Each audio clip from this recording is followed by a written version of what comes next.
Hi, I'm Brad with remodel@kc.com, and today we're with Susan in her home, and we're going to ask her some questions. She's done a few remodels, so her opinion might be of great value to those of you who might not have had so much experience. So Susan, how many remodels have you done in your home? And you've been here about 20 years? Yes. 20. How many remodels have you done? I believe 8. 8 different remodels. Mm-hmm. Okay. Over that period of time, have you used the same contractor each time? No, we haven't. I think 6 or 7 contractors. Sometimes because of they're specific, and sometimes because I wasn't pleased with the last one. Right. So you found a different contractor. How do you go about picking a contractor? Well, that's part of the problem. I guess you have more than one contractor. Word of mouth, maybe even an advertisement. It's by hook and by crook, it seems like. So there's no foolproof method? Not that we found. Okay. And even though you've done 7 or 8 over 20 years, you're not really a professional contractor picker.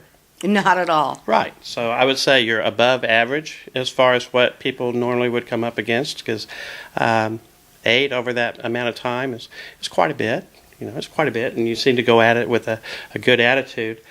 When you're working with someone in your neighborhood and you see them using a contractor, you approach that contractor. Have you ever done that? I sure have. We've done that twice. Okay. As a matter of fact. So thinking back about that, what kind of was your criteria for picking that contractor? On the one I had for a bath remodel, I talked to the neighbor who was getting a kitchen remodel, and she was very pleased with their work ethic and how they cleaned up, and she felt that which is also an issue, they came every day and worked a full day, and she liked their work. That matters. Yes. So kind of like just showing up matters, and in the economy that we have, someone that shows up every day makes a difference. We'll do another video talking about the mathematics of picking a contractor, because it's really easy to figure out which ones are going to show up every day and which ones aren't. In the interview, they kind of tell you that. Not exactly, but they tell you with their information. So in your experience, when you make a final payment to a contractor, when do you think you're going to see him next? Well, there's always that optimistic hope that you'd see him again soon if something goes wrong or comes up. Realistically, once I write that last check, I figure I won't see him again. Right. Or maybe a phone call, but maybe never personally. Okay, great. And we've talked about this some. You really feel like the relationship between you and your contractor and the job has a lot to do with money. Yes, money, and actually there has to be a kind of a level of trust. I need to be able to believe him and what he says that it's going to happen and what's going to be done, and I guess he needs to make sure I've got a good check. Yeah. Super. How important is planning to a remodeling project? Well, I don't know. I would think anybody would have to have some planning. You wouldn't just on a whim one day do it. So I think you'd need to know basically what you want your end result, and how much it's going to cost to get to that end result, okay. And go from there. It's like anything else. Set a goal and see your best and most efficient way of getting there. And I think that's wise. So if you find that yourself and your spouse are maybe sitting down talking about putting in a new bathroom on Wednesday, if you're starting on Saturday, that's maybe too fast. Yeah. It's maybe too fast. Okay.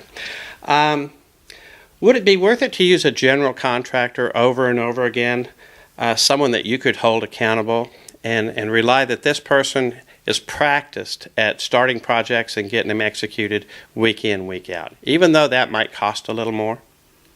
Oh, in the end, yes. I'd rather pay a little more up front, because in the long run, you sometimes have to do these things over. And doing them over costs a lot more, doesn't it? Right. And it's just irritating. Sure it is. Well, our company, New Look Tile from Remodel at KC, has done a little work with you. What type of reference would you give our company? Oh, I highly recommend you. Because we come back. You come back, you do good work. If there's an issue, you come back, which is truly, like I said, it's the best part. I've already written the check, and you still came back. There you go. Thank you for both of those things. What would you say as just a piece of advice for young people who are just buying houses that are maybe older?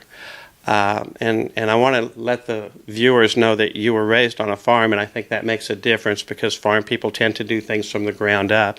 But what type of advice would you give to a young couple who've purchased a house and now there's things they want to change about those? Well, the very first thing, if I was going to buy a house again, is you have to have an inspection anyway, but have more than just one inspection maybe. Maybe have spring for the money if you have to have an electrician go through your house, have a plumber, have somebody look at your roof, and make sure these things aren't going to cost you thousands of dollars 3 months after you move in. Then, after you get established and look around the house, then say, now, what's the most important thing I want? Oh, I hate this kitchen. And then I'd start with the kitchen, but I'm a caterer. So, but pick your priority of what you want done and how much money you have you can do it comfortably. You may not be able to get the granite or the highest end backsplash that you wanted, but get the best you can for how much money you have. That's great advice. And of course, in another video that we offer on planning and execution, one of the 3 principles of remodeling is that you can only go as fast as you can afford. And that's kind of what you're saying, is that as you get older, you've worked a little longer and maybe you can afford some nicer things. But when you're young, you want all those things because you do. Because you do. Well, Susan, thank you for your time today, and I know that these folks that view this video will really appreciate what you've had to say. You're welcome. Thank you.